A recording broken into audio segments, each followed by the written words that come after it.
एका दाट हिरव्यागार जंगलात मोठा हत्ती नंदू आणि रंगीत मोर पिंकी राहत होते. नंदू खूप बलवान पण शांत स्वभावाचा होता, तर पिंकी नेहमी नाचून जंगलात रंग भरायची. जंगलात जोरदार पाऊस सुरू झाला.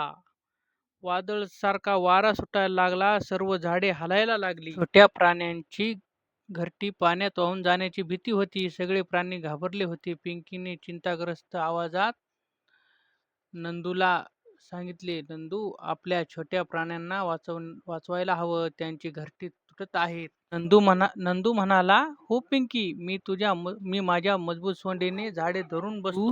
तू तोपर्यंत बाकी प्राण्यांना सुरक्षित ठिकाणी घेऊन जा.